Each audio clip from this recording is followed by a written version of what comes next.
பரியேறும் பெருமாள், கர்ணன், மாமன்னன் ஆகிய வெற்றி படங்களை தொடர்ந்து மாரி செல்வராஜின் வாளை ஆகஸ்ட் 23 முதல் திரையரங்குகளில். உலகின் நம்பர் 1 சதுரங்க வீரர் குகேஷுக்கு பென்ஸ் கார் வழங்கிய வேலுமாள் நெக்ஸஸ். சிறிய குறுகிய வட்டத்தில் நீங்க அற்பத்தனமாக அரசியல் இதில் செய்யாதீர்கள். இது போன்ற ஒரு மாநாடு இனிமே நடக்குமான்னு எனக்கு சந்தேகம். இது ஓட்டுக்காகத்தான் இந்த மாதிரி நடத்துறாங்க. மகாராஷ்டிராலையும் கர்நாடகாலேருந்தும் அங்கெல்லாம் இதெல்லாம் வந்தாங்க. அவங்கெல்லாம் என்ன ஓட்டு போட போகிறாங்களா இங்கே டிஎம்கேக்கு? அவங்களாம் வேண்டியவர்கள் சொல்ல முடியுமா? இந்துக்கள் ஓட்டு போடாமல் டிஎம்கே ஜெயிச்சிருந்தாங்க. ஏதோ புதுசாக இப்போ ஜெயிச்சிருக்காங்களா? செகண்ட் காலமாக 67 யார் சார் ஓட்டு போட்டாங்க? 71 யார் சார் ஓட்டு போட்டாங்க? ராமாராமான்னு ஜெய் ஸ்ரீராம்னு எங்கே பார்த்தாலும் கோஷம். அதோ பாருங்கள் அங்கே காமிச்சாங்க. நியூயார்க்கில் டைம் ஸ்கொயரில் காமிச்சாங்க, பண்ண குதிக்கிறார்கள். அவங்களாம் பாருங்கள், தோற்று போயாச்சு.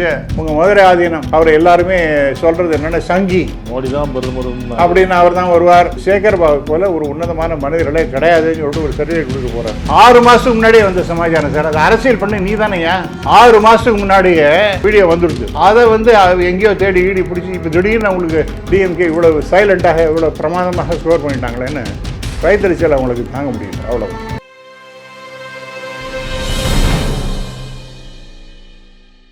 நக்கீரன் நேயர்களுக்கு வணக்கம். இன்று நம்முடன் கருத்துக்களை பகிர்ந்து இணைந்திருக்கிறார் கல்வியாளர், அரசியல் விமர்சகர், முனைவர் திரு ராமசுப்ரமணியம் அவர்கள். வணக்கம் சார். வணக்கம் மிஸ்டர் ராஜவேல். அகில உலக முத்தமிழ் முருகன் மாநாடு, இதை பற்றி ஏற்கனவே நம்ம பேசியிருக்கோம். சிறப்பான ஏற்பாடுகள்லாம் நடந்துகிட்டு இருக்கு அப்படின்லாம். இப்போ விழாவில் போய் பார்த்துட்டு வந்திருக்கீங்க, சிறப்பாக நடைபெற்றுதா? எப்படி இருக்குது சார்? எனக்கு பலவிதமான அனுபவங்கள் உண்டு. இந்த கான்ஃபரன்ஸ்னு பார்த்தீங்கன்னா, பொருளாதார ரீதியாக உலக அளவிலே நடந்த மாநாடுகளுக்கு போயிருக்கேன். அதே போல் சுற்றுச்சூழல் அப்படிங்கிற மாதிரி, அதே போல் கல்வியை பற்றி, அது இந்த மாதிரி மாநாடுகள்லாம் உலக அளவிலும் சரி, இந்திய அளவிலும் சரி, தமிழ்நாட்டையும் சரி நான் போயிருக்கேன். அதை தாண்டி தமிழ் அப்படிங்கிற மாதிரி சமாச்சாரத்துலேயும் தமிழை பற்றி நடக்கக்கூடிய சில மாநாடுகள் அதெல்லாம் போயிருக்கேன். ஆன்மீக மாநாடுகள் அப்படிங்கிறது நிறைய போயிருக்கேன். ஆனால் என்னுடைய இந்த வயசில் நான் இது போன்ற ஒரு அற்புதமான ஆன்மீக மாநாடு என்பதை நான் பார்த்ததே கிடையாது சார். இன்ஃபேக்ட் மாநாடுகள் அப்படின்னா இவ்வளோ பெரிய கூட்டம், இவ்வளோ பெரிய விற்பனர்கள்லாம் கலந்து கொள்வது, இவ்வளோ கலைஞர்கள் கலந்து கொள்வது, அரசியல் ரீதியாகவும் நான் மாநாடுகளை பார்த்துருக்கேன். ஆனால் இந்த மாதிரி ஒரு பல்வேறு தரப்பட்ட மனிதர்களை அழைச்சின்னு எல்லாரும் பெரிய பெரிய ஸ்டால்வர்ட்ஸ் அவங்கவுங்க துறையில் அவங்களெல்லாம் அழைத்து கொண்டு முழுக்க இது ஆன்மீகமாக நடைபெற்றது அப்படின்னு பார்க்கும் பொழுது உண்மையிலே பல நேரத்தில் அவங்க பேசும் கருத்துக்களை கேட்கும்போது பிரமிப்பாக அப்படியே மயிர் சிலிக்கின்றது அப்படின்னு சொல்லுவாங்க. அந்த மாதிரிலாம் ஒரு உணர்வு ஏற்பட்டது. பாடும்பொழுது அவங்கெல்லாம் பாடின போது அப்படியே உள்ளம் உருகி அவங்க பாடும்போது கேட்கும்பொழுது ரொம்ப அற்புதமாக இருந்தது. சில கருத்துக்கள், பாட்டு, இதெல்லாம் கண்ணீர் கூட பக்தி மயத்தினால கண்ணீர் வருகின்ற நிலைமையெல்லாம் இருந்தது. ஆகவே இது ஒரு அற்புதமான மாநாடு அப்படிங்கிறதுல ஒரு விதமான சந்தேகமும் கிடையாது. இன்ஃபேக்ட் இதுக்கு ஈக்குவலாக சொல்வதற்கு முன்னாடி இது மாதிரி ஒரு ஆன்மீக மாநாடு எங்கேயும் நடந்ததில்லை. இனிமே எப்படி நடக்கும் அப்படிங்கிறது நம்மால் சொல்ல இயலாது. ஆனால் இது ஒரு பெரிய ஹிஸ்டாரிக் ஈவெண்ட் அப்படிங்கிறத ஒரு விதமான சந்தேகமும் கிடையாது அப்படிங்கிறது தான் என்னுடைய முதல் கட்ட கருத்து இதை பற்றி சார். முதலமைச்சர் குறிப்பிடும்போது ஒவ்வொருத்தருக்கும் ஒரு நம்பிக்கை இருக்கும். அது அவங்க வைக்கிற நம்பிக்கை. அதை இந்த திமுக அரசு மதித்து நடக்குது. இன்றைக்கி நேற்றுக்கு இந்த திருப்பணிகள்லாம் தொடங்கலை. வரிசையாக பல திருப்பணிகள் கோயிலெலாம் நடந்துக்கிட்டு இருக்குது. அதோடைய வரிசையாக அந்த மாநாடு நடக்குது அப்படின்லாம் குறிப்பிடுறாரு. யாருடைய நம்பிக்கைக்கும் நாங்கள் தடையாக இல்லை அப்படிங்கிறத அவர் குறிப்பிடுறாரு. இப்போ தமிழிசை சொல்கிறாங்க, இவர் ஏன் நேரில் போய் அதை கலந்துக்கிட்டா என்ன, தொடங்கி வச்சா என்ன? இதுவே சிறுபான்மையினர் எங்கேயாவது ஒரு நிகழ்ச்சி இதை போல் நடத்தினா நேரில் போய் பங்கேற்கிறாங்க. அப்போ இதுலேருந்து என்ன தெரியுது? ஓட்டுக்காகத்தான் இந்த மாதிரி நடத்துகிறாங்க அப்படிங்கிறாங்க. இப்போ நான் ஒரு விஷயம் சொல்கிறேன். எனக்கு மிக மகிழ்ச்சி என்னென்னா, இந்த மாநாட்டில் கலந்து கொள்ளும்பொழுது அந்த பல்வேறு தரப்பட்ட மனிதர்களை நான் பார்க்கக்கூடிய வாய்ப்பு கிடைச்சிது. அவங்கள்ட்ட என்ன பேசுகிறாங்க அப்படின்னு ஒரு ஆர்வத்தில், அவங்க சில பேருக்கு என்ன தெரிஞ்சிருக்கு, அதனால் அவங்களே பேசினாங்க. சில பேர் நான் பார்க்கும்பொழுது எனக்கு தெரிந்த முகமாக சில பேர் இருந்தாங்க, அவங்கள்ட்ட நான் பேசியிருந்தேன். ஒரு சில பேர் முகமே தெரியாதவர்கள் அவரெல்லாம் வந்து பேசும்பொழுது, சார் இது அற்புதமான மாநாடு, இது மாதிரி ஒரு ஈக்குவலான மாநாடு நாங்கள் இது வரைக்கும் பார்த்ததே இல்லைன்னு சொல்லிட்டு பழனியை சேர்ந்த பெரியவர்களாக சொன்னாங்க. அதுக்கு காரணம் என்ன சொன்னாங்க அப்படின்னா, சார் நம்முடைய முதல்வர் அவருடைய தாத்தா யார் சார்? அவர் முத்துவேலர் சார். முத்துவேலர் கருணாநிதி. கருணாநிதினா என்ன சார்? அதுவும் வந்து கருணாநிதியே கதிர்வடிவேலா அப்படின்னு பாடுவாங்க. அதுவும் வேலை குறிக்கிறது, முருகன் குறிக்கிறது எஸ், கருணாநிதியே கதிர்வடிவேலா அப்படின்னு சொல்லிட்டு அவரை பற்றி ஒரு பாட்டெல்லாம் இருக்குது இந்த முருகனை பற்றி. அப்போ இப்படிப்பட்ட பரம்பரை, அது கடவுள் இருக்குது இல்லைன்னு சொன்னாலும் கூட இந்த டிஎன்ஏன்னு ஒன்று இருக்குது பாருங்கள், அந்த பாரம்பரியம், அந்த குணாதிசயங்கள் அதெல்லாம் தொடரத்தான் செய்யணும். அதனால தான் நம்முடைய முதல்வர் அவர்கள் இப்படிப்பட்ட ஒரு ஒப்பாரும் மிக்காரும் இல்லாத ஒரு தலைவர். அவர் வந்து இப்படிப்பட்ட ஒரு உன்னதமான ஒரு கான்ஃபரன்ஸை நடத்தி இருக்கின்றார் அப்படின்னு சொல்லும்பொழுது எனக்கு இந்த மாதிரி ஆங்கிள்லாம் கூட பேசுவாங்களா அப்படிங்கிற எனக்கு பிரமிப்பாக இருந்துச்சு சார். உங்களுக்கு கூட இருக்கலாமா தோணல. எனக்கு இந்த மாதிரிலாம் திங்க் பண்ண கூட இல்லை. ஒரு முக்கியமானவர் அந்த பழனியை சேர்ந்தவர் அவர் என்கிட்ட மாதிரி பேசும்பொழுது அவரோட கூட 2-3 இருந்தவங்கன்னா ஒரு சந்தோஷமாக அவங்களும் ஆமாமான்னு சொல்லிட்டு இருந்தாங்க. ஆக மக்களில் வேறு வேறு விதமாக சிந்திக்கின்றார்கள் என்பதையும் நாம் பார்க்கணும். அதனால் நம்முடைய முதல்வர் பேசினது, அது பேசுகிறதுக்கு முன்னாடி சார் இறைவணக்கம் நடக்கிறது. அந்த இறைவணக்கம் பாடும்பொழுது நம்ம சீராழி கோவிந்தராஜனுடைய பையன் தான் பாடுறாரு அதை. அப்போ சிவ சிதம்பரம் அவர் பாடும்பொழுது அங்கே இனாகுரேஷனுக்கு அவர் பேசணும். இவர் ஆரம்பித்த உடனே எழுந்து நின்றுட்டார் சார். அவர் நம்ம முதல்வர் எழுந்து நிற்கிறார். அந்த இறைவணக்கம் அப்படின்னா அதுக்கு தகுந்த மரியாதை அப்படின்னு சொல்லிட்டு அவர் எழுந்து நிற்கிறார் சார். அது முடிந்த பிறகு தான் உட்காண்டார். எதுக்கு நான் சொல்கிறேன்னா, அது எந்த விதமான ஒரு வித்தியாசமும் வேறுபாடுமே இல்லாத ஒரு அற்புதமான மனிதர் நம்முடைய முதல்வர் அவர்கள். ரெண்டாவதாக, இது ஓட்டுக்காகலாம் அவர் ஒன்றும் பண்ண வேண்டிய அவசியமே கிடையாது. இது வந்து இந்துக்கள் ஓட்டு போடாமல் வந்து டிஎம்கே ஜெயிச்சுட்டு தான், ஏதோ புதுசாக இப்போ ஜெயிச்சிருக்காங்களா? எத்தனை காலமாக சார்? 67 யார் சார் ஓட்டு போட்டாங்க? 71 யார் சார் ஓட்டு போட்டாங்க? இப்படி நீங்கள் கணக்கு பண்ணி பார்த்துட்டீங்க. 89 அப்படி சார் போட்டாங்க, ரைட்? 96 எப்படி சார் ஜெயித்தாங்க? இப்படி நான் சொல்லிகிட்டே போயிட்டு இருந்தேன். இப்போ 2021 மறுபடியும் ஜெயிச்சிருக்காங்க. இப்போ நாடாளுமன்றத்தில் 40க்கு 40 வெற்றி பெற்று இருக்கின்றார்கள். இதெல்லாம் இந்துக்கள் ஓட்டு போடாமல் ஜெயிச்சிருப்பாங்க. இதுக்காக ஓட் பேங்காக இதெல்லாம் பண்ணமான்னு? உண்மையிலே அவர் வந்து வேறுபாடு வித்தியாசங்கள் இல்லாத ஒரு அற்புதமான மனிதராகத்தான் இருக்கின்றார். எல்லாரையும் அரவணைச்சுன்னு போகிறார். ஆனால் நீங்கள் டாக்டர் தமிழிசை சொல்கிறாங்கன்னா அவங்க தான் அரசியல் பேசுகிறாங்க. பல முக்கியமான நிகழ்வுகள், ப்ராஜெக்ட்ஸ் எல்லாம் இனாகுரேட் பண்ணுறாங்கன்னா, நம்முடைய பாரத பிரதமர் பண்ணுறாருன்னா அவர் காணொலியில் தானே பண்ணுறாரு. எல்லாத்துக்கும் நேராக போகிறாரா? நான் கேட்குறேன், பாரத பிரதமர் இப்போ முக்கியமான ப்ராஜெக்ட்டு அவர் நேராக போகலை, எல்லாத்தையும் காணொலியால் இனாகுரேட் பண்ணிடுறாங்கிறது வேறு. மிக மிக மிக மிக முக்கியமான ஒரு பிரச்சனை இந்தியாவில் அப்படின்னா மணிப்பூர். அந்த பிரச்சனைக்கு இது வரைக்கும் அவர் அங்கே போனாரா சார்? இது வரைக்கும் அங்கே போனாரான்னு நான் கேட்குறேன். போகவே இல்லையே. ஆகவே யார் அரசியல் பண்ணுறாங்க? நீங்கள் வந்து அரசியல் காழ்ப்புணர்ச்சியின் காரணமாக மணிப்பூர் இந்தியாவினுடைய ஒரு அங்கம் என்றே கூட கருதாமல் நீங்கள் அங்கே போகவே இல்லை.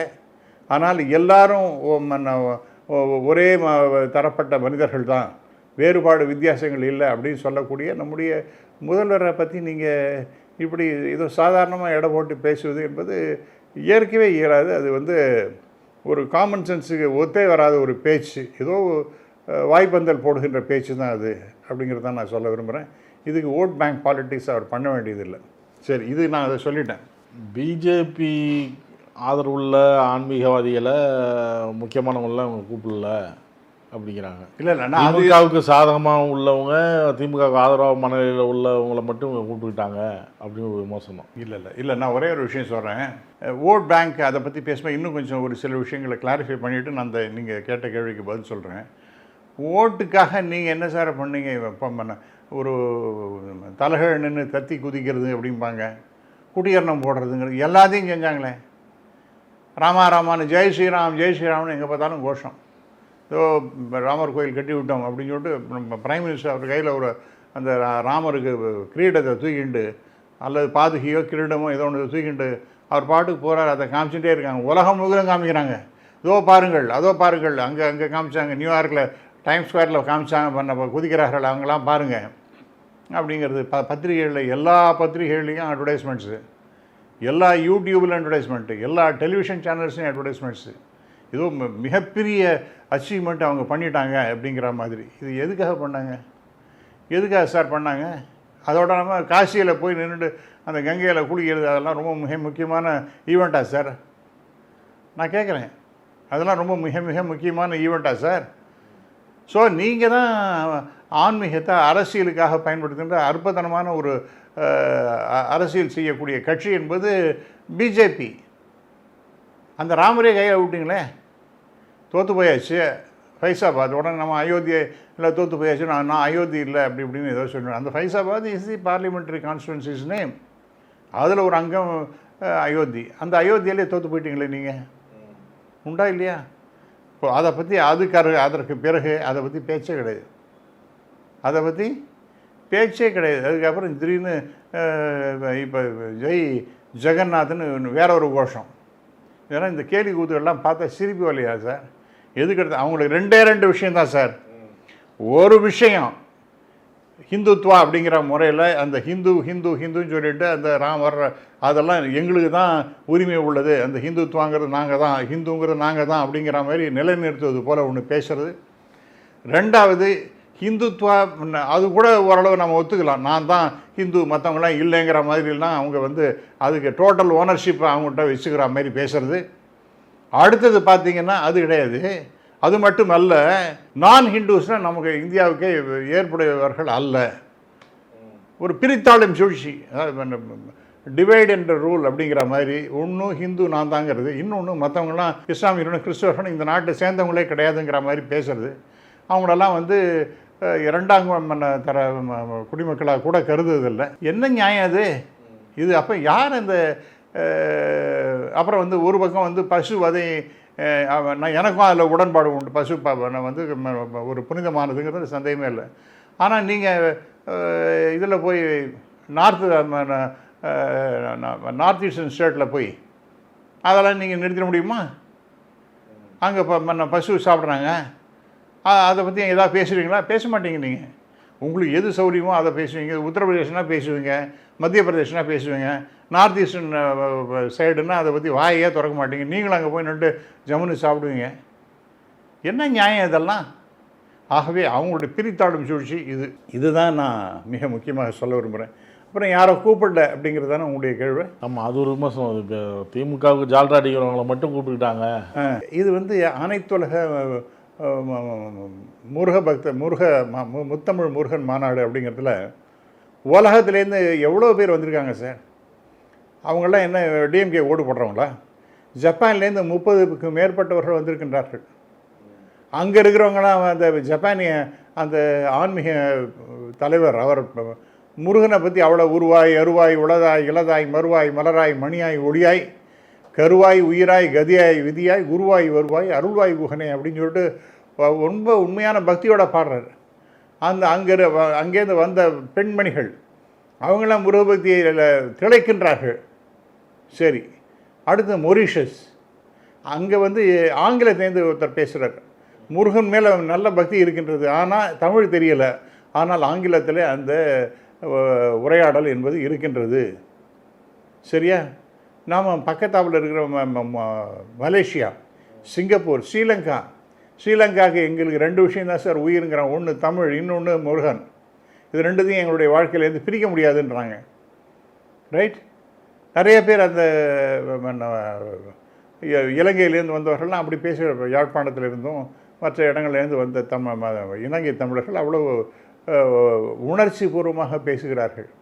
சிங்கப்பூர்லேருந்து ரீயூனியன் நீங்கள் கேள்விப்பட்டீங்களா தெரியல, ஒரு நாடு இருக்குது, ஆஃப்ரிக்கன் கண்ட்ரி. அங்கேருந்தெல்லாம் வந்திருக்காங்க. ஆஸ்திரேலியாவிலேருந்து பேசுகிறாங்க, இங்கிலாந்துலேருந்து பேசுகிறாங்க. இப்படி அவங்களுக்கெல்லாம் என்ன ஓட் பேங்க்காக நீங்கள் வாங்க எனக்கெல்லாம் ஓட்டு போடுங்கன்னு டிஎம்கே ஏதாவது கேட்டாங்களா? ஏன் சார் நீங்கள் கேட்குறதே நியாயமாக இருக்கா சார்? அவங்களெல்லாம் இங்கே என்ன ஓட்டு இருக்க மாதிரி அவங்களாம் கூட்டத்துக்கு காரணம் அவங்களாம் இங்கே எல்லோரும் ஓடு போட போகிறாங்கன்னு சொல்லிட்டா வந்தாங்க. இதெல்லாம் அற்புதமான பேச்சு. இங்கே இந்தியாவிலேருந்து பல பாகங்கள்லேருந்து வராங்க. அவங்க எங்கெங்கேயோ ஒரு உத்தரப்பிரதேஷ்லேயும் மகாராஷ்டிராலேயும் கர்நாடகாவிலேருந்தும் அங்கெல்லாம் இதெல்லாம் வந்தாங்க. அவங்கெல்லாம் வந்து என்ன ஓட்டு போட போகிறாங்களா இங்கே வந்து டிஎம்கேக்கு? அவங்களாம் வேண்டியவர்கள்னு சொல்ல முடியுமா? ஆகவே அதெல்லாம் ஏற்புடையதே இல்லை. இன்னும் சொல்ல போனால் சார், திரு அர்ஜுன் சம்பத் யார் சார்? முன்னாள் ஆர்எஸ்எஸ் காரர் அவர். அதில் ஒரு முக்கியமான பொறுப்பு எல்லாம் வகித்தவர் அவர். பிஜேபியில் முக்கியமான பொறுப்பில் இருந்தவர் அவர். இப்போ தனியாக கட்சி இந்து மக்கள் கட்சின்னு ஒன்று நடத்தி கொண்டிருக்கிறார். அதனுடைய நிறுவன தலைவர் அவர் அங்கே வந்திருக்கார். அவர் யார்? அவர் திமுகவை கடுமையாக விமர்சனம் பண்ணவர். கடுமையான விமர்சனம், இந்த திராவிட முன்னேற்ற கழகத்தை பற்றி விமர்சனம் செய்யக்கூடிய ஒரு மனிதர். எனக்கே ஆச்சரியமாக இல்லை. நான் உட்காந்துட்டு இருக்கேன், அந்த திரையில் தெரிஞ்சுது, எல்இடி திரையில் பார்க்கும்பொழுது என்னடா இது அர்ஜுன் சம்பத் மாதிரி இருக்கேன்னு பார்த்தா கடைசியில் அர்ஜுன் சம்பத். அவரை ஏன் கூப்பிட்டாங்க? ஏன் உங்கள் மதுரை ஆதீனம் அவர் வந்து கிட்டத்தட்ட அவரை எல்லாருமே சொல்கிறது என்னென்னா சங்கி சாமியார்னு தான் சொல்கிறாங்க. மோடி தான் பிரதமர் அப்படின்னு அவர் தான் வருவார், அவரை வந்தால் தான் நாடு சுபிட்சமாக இருக்கும் அப்படிலாம் பேசினாரா இல்லையா? அதோடு இல்லாமல் சங்க பாடல்கள்லாம் இவர் பாடுறார் மேடையில். பிஜேபி சார்பாக இருக்கக்கூடிய பாடலெல்லாம் பாடிட்டு இருக்கார். அவர் அங்கே வந்து என்னுடைய நான் இது வரைக்கும் தவறான கணிப்புகள் இந்த அரசாங்கத்தை பற்றி செய்து விட்டேன், நம்ம முதல்வரை போலவோ அல்லது ஒரு சேகர்பாபு போல ஒரு உன்னதமான மனிதர்களே கிடையாதுன்னு சொல்லிட்டு ஒரு சர்டிஃபிகேட் கொடுத்துட்டு போகிறார். இப்போ யார் சார் அவர்? உங்கள் ஆட்கள் தானே எல்லாருமே சங்கின்னு தானே சொல்லிட்டு இருக்காங்க. ஆக எப்படி நீங்கள் இதெல்லாம் பேச முடியும்? Absolutely improper. எல்லாரும் வாங்க. இது வந்து முருகனை பற்றி பாடக்கூடியது, பேசக்கூடியது. நாமெல்லாம் போனோன்னா அங்கே உட்காந்து செவி கொடுக்கணும், பார்த்து ரசிக்கணும். இதெல்லாம் பண்ணுறதுக்கு நீங்கள் எதுக்காக கூப்பிடணும்? கோயிலுக்கு வாயான்னு என்ன கூப்பிட்றாங்க. அதுபோல் தானே சார் இது ஒரு அற்புதமான ஒரு மாநாடு. அங்கே நான் 3 நாள் இருந்தப்போ எனக்கு இந்த உலகமே மறந்து போன மாதிரி ஒரு உன்னதமான ஒரு உணர்வு எனக்கு ஏற்பட்டது. அதில் மிக மகிழ்ச்சி எனக்கு. அது எதுக்காக நீங்கள் போகணுன்னா இந்த மாதிரி மாநாட்டை நம்ம கலந்துக்கணும். உள்ளவங்களும் முக்கியமானவங்களே கூப்பிடலாங்கன்னு விமர்சனம். அது யாரை கூப்பிடணுன்றீங்க? பழனியில் முக்கியமானவர் பழனி ஆண்டவன் தான். அவனை பற்றி தான் எல்லாரும் பாடுறாங்க, அவனை பற்றி தான் பேசுகிறாங்க, அவனை பற்றி தான் இயல், இசை, நாடகம் என்று எல்லாத்தையும் அந்த முருகனேன்னு தான் சொல்கிறாங்க. அப்படி இருக்கும்போது பழனியில் யாரையோ இவங்கள விட்டாங்க, அவங்கள விட்டாங்க. யாரை விட்டாங்க? யாரையும் விடலை. நாடாளுமன்றத்துக்கு செங்கோல்லாம் கொண்ட கொடுத்தாங்க. எஸ், அது சார் எல்லா சைவ மடத்து தலைவர்கள் எல்லாரையும் மடாதிபதிகள் அங்கே வந்திருக்காங்க சார். நான் சொன்ன மாதிரி இப்போ மதுரை ஆதீனம் வந்தார்னா அவரே வந்து எனக்கு திருப்பி கூப்பிட்டார், நீங்கள் வாங்கன்னா வந்தேன்னா வந்துட்டார் அவர். இவங்களாம் கூப்பிடாரு எல்லாருமே. இப்போ தருமபுரம் ஆதீனம் அவர் அற்புதமாக பேசினார். குன்றக்குடி அடிகளார், நீங்கள் அவருடைய பேச்சை கேட்டிருக்கணும். அவ்வளோ உங்களுக்கு மகிழ்ச்சியாக இருக்கும் அவருடைய பேச்சை கேட்டிருந்தீங்கன்னா. எத்தனை அருந்தமிழ், ஆறாத்தமிழ், இயல் தமிழ் அப்படின்னு அந்த எத்தனை விதமான தமிழ் அப்படிங்கிறத பற்றி அவரை நற்றமிழ் அப்படிங்கிறதெல்லாம் பற்றி ரொம்ப அற்புதமாக அந்த முருகனை பற்றி பேசும்பொழுது, முருகன் தமிழ் கடவுள் அப்படிங்கிறதுக்கு எத்தனை விதமான தமிழ்லாம் இருக்குது அப்படின்னு சொல்லிட்டு திருஞான சம்பந்தர் பேசினதெல்லாம் எடுத்து அவர் கோட் பண்ணார். அதெல்லாம் கேட்கும்போது அவ்வளோ மகிழ்ச்சியாக இருந்தது. நீங்கள் சிறிய குறுகிய வட்டத்தில் நீங்கள் வந்து அற்பத்தனமாக அரசியல் இதில் செய்யாதீர்கள். இது போன்ற ஒரு மாநாடு இனிமேல் நடக்குமான்னு எனக்கு சந்தேகம். இது வரைக்கும் நடந்ததே கிடையாதுங்கிறது நிச்சயம். இதுக்கு அடுத்தது யாராவது இதை விட மிக சிறப்பாக இதே அரசாங்கம் ஏன்னா ஒரு ரிக்வஸ்ட்டை கேட்டுருக்காங்க. அங்கே வந்த பெரியோர்கள் எல்லோரும் பேசும்பொழுது இப்போ இங்கே மதுரை நடந்தது, அடுத்து திருப்பரங்குன்றத்தில் நடக்கணும், திருச்செந்தூரில் நடக்கணும், அறுபடை வீடு எல்லாத்தையும் நடக்கணும்னு கேட்குறாங்க. அது நடக்கலாம். அதை விட இன்னும் சிறப்பாக நடக்கலாம். எதுக்கு நான் சொல்கிறேன்னா அந்த இன்விடேஷனே பாருங்கள் சார். அந்த இன்விடேஷன் அதை கொடுத்த பாணியே ரொம்ப ஆச்சரியமான. அந்த எனக்கு கொண்டு வந்து ஒரு அதிகாரி கொண்டு கொடுத்தார் சார். அதை வாங்கி முதல்ல கண்ணில் ஊற்றிட்டேன். அவ்வளோ பிரமாதமாக இருக்குது அந்த இன்விடேஷனே. ஒரு இன்டர்நேஷ்னல் கான்ஃபரன்ஸ் அப்படின்னு சொல்வதற்கு நிச்சயமாக ஒரு அதில் இருக்கக்கூடிய என்னென்ன குவாலிட்டிஸ்லாம் இருக்கணுமோ அதை அனைத்தையுமே வெளிப்படுத்தும் வகையில் இந்த இன்விடேஷனே அமைஞ்சிட்டு அவ்வளோ பிரமாதம். இப்படி பல்வேறு விஷயத்தை நீங்கள் பார்க்கும்போது நீங்கள் ஒரு குறையும் காண முடியாது. பேச்சா அவ்வளோ அற்புதமான பேச்சுகள், ஆய்வுகள் அவ்வளோ பிரமாதம், ஆய்வு கட்டுரைகளை சமர்ப்பித்து பேசினது, அதே போல் காதுக்கு இனிமையாக பாடல்கள், அதுவும் நம்முடைய அதாவது ஒருத்தர் வந்து ஒரு அமைச்சராக வருகின்றார், எம்எல்ஏ வருகின்றார், அமைச்சராக இருக்கின்றார், அவர் நல்ல பேர் வாங்குறாருன்னா ஏதோ சம் டெஃபினட் கிரேட் குவாலிட்டிஸ் இருந்தால் தான் சார் வர முடியும். விருது சேகர் பாபு அவர்கள் ஹேட்ஸ் ஆஃப் டு ஹிம். ஒரு 6 மாதம் அவருக்கு தொடர்ந்து வேலை செய்த பற்றி செஞ்சுட்டே இருக்கார் சார். ரொம்ப மெட்டிகுலஸாக ஒன்றொன்னையும் பார்த்து செய்து எல்லாரையும் அரவணைச்சுண்டு எல்லாரையும் ஒருங்கிணைத்து கொண்டு அவ்வளோதான் அற்புதமாக அவர் இந்த மாநாட்டை நடத்தினவர். அவர் ஒரு சின்ன விஷயத்துலேருந்து ஒரு நாள் அன்றைக்கி டிராஃபிக்கு பிரச்சனையாக இருக்குதுன்னு சொல்லிட்டு ஏன் இந்த டிராஃபிக் ப்ராப்ளமாக இருக்குன்னு சொல்லிட்டு அதெல்லாம் ராத்திரி 11 மணிக்கு மேலே உட்காந்து முக்கியமான அதிகாரிகள்லாம் கூப்பிட்டு அது ஒரு இடத்துல உண்மையை பண்ணிவிட்டு இன்னொரு விதத்தில் போகிற மாதிரி இன்னொருத்தர் வரா மாதிரி இதெல்லாம் வந்து சின்ன சின்ன விஷயங்களையும் ரொம்ப கவனிச்சு 1500 பேருக்கு மேலே சாப்பாடுக்கு தயார் பண்ணுகின்ற அந்த சமையற்கலை வல்லுநர்கள் 1,00,000 பேருக்கு மேலே சாப்பாடு டெய்லி. ரெண்டாம் நாள் நேற்றுக்கு இன்னும் அதிகமாக இருக்கும், ஞாயிற்றுக்கிழமைன்னு சொல்லிட்டு ரொம்ப ரொம்ப பிரம்மாண்டமான கும்பல். இப்படி எல்லாத்தையும் பிரம்மாண்டம் அவர்லாம் ஒரு உன்னதமான தலைவராக மிளர்கின்றார் இன்றைக்கி அப்படின்னு சொல்லி நம்முடைய முதல்வர் அவரை பற்றி எப்பவுமே செயல்பாபுன்னு சொன்னால் சார் அவர்கிட்ட சர்டன் ஃபென்டாஸ்டிக் குவாலிட்டிஸ்லாம் இருக்குது சார். ஒரு சாதாரணமாக இருக்கக்கூடிய மனிதனாக நான் பேசுகிறேன், டிஸ்பேஷனேட்டாக அவர்களெலாம் இருக்கக்கூடிய அந்த திறமைகள், குவாலிட்டிஸ், எபிலிட்டிஸ் இதெல்லாம் சம்திங் எக்ஸ்ட்ராடினரி. அதோடு இல்லாமல் அவர் உண்மையான ஆன்மீக பக்தர். அவர் உதாரணமாக சொல்கிறேன், இந்த வீரமணி அவர்கள் பாடுகிறார்கள், பள்ளி கட்டி சபரிமலைக்குன்னு அவர் பாடும்போது கூட இவர் பாடுறார் சார். சாமி ஐயப்போன்னு அவர் சொன்னார்னா கூடவே இவரும் சொல்லிகிட்டு இருக்கார். அப்போ உண்மையான பக்தர் அவர். அதை மிக சிறப்பாக நடத்த வேண்டும் என்ற ஆர்வம் உடையவர். அதற்காக எல்லா எஃபர்ட்டையும் போட்டவர். இந்த எனக்கு முன்னாடிலாம் நான் நிறைய கடுமையாக ஹெச்ஆர்என்சியெல்லாம் விமர்சனம் பண்ணின ஆள் தான். ஆனால் அவங்களெல்லாம் எவ்வளோ ஒருங்கிணைத்து அதே போல் இந்த ஹைபவர்ட் கமிட்டி மெம்பர்ஸ் பல பேரை அதில் யாருக்கெல்லாம் ரொம்ப திறமை எந்தெந்த இடத்துல இருக்கோ அவங்களெல்லாம் கூப்பிட்டு அவங்களெல்லாம் இந்த ஆய்வு கட்டுரைகளை பார்க்க சொல்கிறது, சில முக்கியமான கலை நிகழ்ச்சி நடத்துவதற்கு ஒருங்கிணைக்க சொல்வது, அவர்களை பேச சொல்வது, இந்த மாதிரி பல்வேறு விஷயங்களை பொறுக்கி எடுத்து அவரை போட்டு பண்ணியிருக்கார் சார். அதனால் அவங்களாம் வேறுபாடு வித்தியாசம் யாரும் இல்லை. அப்புறம் ஆன்மீக தலைவர்கள் அவங்க பேசினதெல்லாம் அவ்வளோ அற்புதமாக இருந்தது. அவங்களாலாம் என்ன சார், நான் உண்மையாக கேட்குறேன், ஒரு சைவ சமய மடத்தினுடைய தலைவர் அவரால் எவ்வளோ சார் பெரிய ஓட்டு வந்துட முடியும், ஓட் பேங்க்குன்னு சொன்னீங்கன்னா. ஆனால் உண்மையான ஆன்மீகமாக இருக்கக்கூடிய நல்ல விஷயத்தை பேசுகிற உண்மையான ஆன்மீக பாதையில் நடங்கன்னு அறிவுரை சொல்லக்கூடிய உன்னதமான பெரியவர்கள் அவர்கள் எல்லாம் கூப்பிட்டு அவங்கெல்லாம் பேசும்பொழுது அதெல்லாம் உண்மையின் வெளிப்பாடாகத்தானே நான் பார்க்கணும், சத்தியத்தின் வெளிப்பாடாகத்தானே நான் பார்க்கணும்.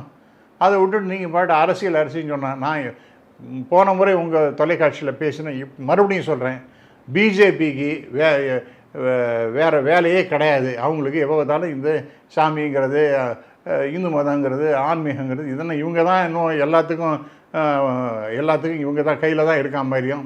அதுலேருந்து உங்களுக்கு என்ன வேணியா, இந்த முருகனை பிடி, உனக்கு என்னையா வேணும், பிள்ளையார் கேட்குறியா, நான் பிள்ளையார் தரேன், இவருக்கு என்ன வேணும், சிவனை வேணுமா, இருந்தா பிடி, உனக்கு விஷ்ணு வேணும்னா பிடி, ராமரை வேணும்னா பிடின்னு இவங்க தான் இன்னும் எல்லாருக்கும் ஆன்மீகத்தை சப்ளை பண்ணுற ஆள மாதிரி இவங்க தான் எல்லாத்தையும் கையில் வச்சுட்டு இருக்கான் மாதிரியும் இவங்க எல்லாருக்கும் விநியோகம் பண்ணுற மாதிரி இந்த மாதிரி அபத்தமான பேச்சு இதெல்லாம் ஏற்கவே முடியாது சார். இதெல்லாம் முட்டாள்தனமான ஒரு அப்ரோச்சு. ஆகவே அந்த பிஜேபியினுடைய அப்ரோச்சுங்கிறது இட் ஹஸ் ஃபெயில். அவங்கள்ட்ட இருந்தது ஒரே ஒரு ஆயுதம், ஒன்றே ஒன்றா அதுவும் போச்சாங்கிற மாரி அவங்களால தாங்கவே முடியல. இதெல்லாம் நம்ம வச்சுன்னு ஏதோ ஓடுவாங்களான்னு சொல்லிட்டு பார்த்தேன். இன்னொன்று விஷயம் இதையும் நான் பதிவு செய்ய விரும்புகிறேன்.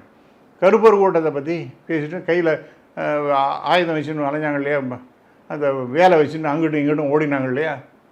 இந்த கருப்பர் கூட்டத்தை அந்த வீடியோ அந்த இவங்க கையில் அந்த வேலாயுதத்தை வச்சுட்டு சூலாயுதத்தை வச்சுட்டு அங்கிட்டும் இங்கிட்டும் ஓடினத்துக்கு 6 மாதத்துக்கு முன்னாடியே வந்த சமாச்சாரம் சார். அது அரசியல் பண்ணி நீ தானேயா, 6 மாதத்துக்கு முன்னாடியே அது அந்த வீடியோ வந்துடுது.